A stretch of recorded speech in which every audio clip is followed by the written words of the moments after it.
एक हत्ती होता. तो खूपच ताकदवर होता. तो सर्वांना त्रास द्यायचा, खूप त्रास द्यायचा. एक दिवशी एक पोपट होता. तो झाडावरती बसलेला होता. तेव्हा तो हत्ती आला आणि त्या हत्तीने सांगितलं, ए पोपट, इथं काय करतोयस?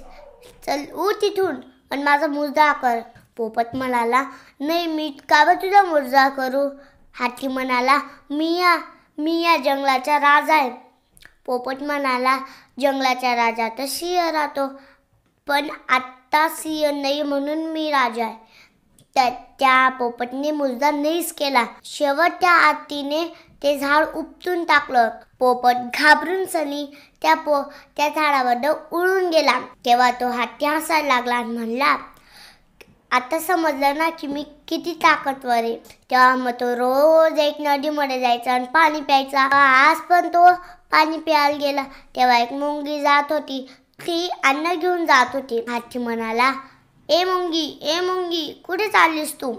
मुंगी म्हणाली, मी अन्न गोळा करते. हत्ती म्हणाला, ठीक आहे, चालेल. हत्तीने खूप खूप खूप पाणी घेतलं त्याच्या सुरामध्ये आणि त्या मुंगीवरती फेकून दिलं. मुंगी पडून गेली.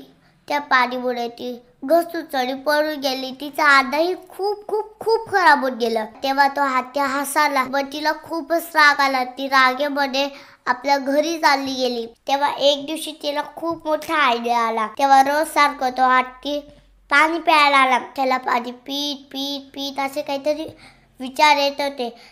त्या विचाराने तो झोपून गेला. तेव्हा ती मुंगी आली. तिने हळूच कधी तिच्या दरवाजामधून लपून पाहून घेतलं. तेव्हा ती मुंगीला दिसालं तो हत्ती झोपलेला आहे. तेव्हा हत्ती त्याच्या सुरेमध्ये चालली गेली आणि खूप सारं चावायला लागली. एवढं चावायला लागली जोपर्यंत तो हत्ती उठत नाही. हत्ती उठाला. त्याला असं वाटत होतं, मला कोण चावतंय. त्याला खूप खूप खूप दुखलं. तेव्हा तो खूप आरोळा मारायला लागला. खूप काही करायला लागला. मुंगीला त्याच्या आरोळा ऐकू आला तरी ती थांबली नाही.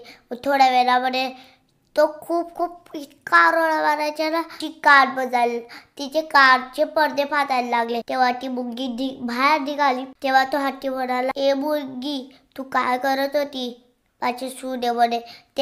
पण तेव्हाच तो शांत बसून गेला पाय टेकून सरी. कारण की ती मुंगी अजून त्याच्या सुनेमध्ये चालली जाईल आणि तो चालला गेला. मुंगी म्हणाली, आता समजलं याला. बघा मित्रांनो, मोठं असो का छोटं असो, पण त्याचा उपकार राहायला पाहिजे.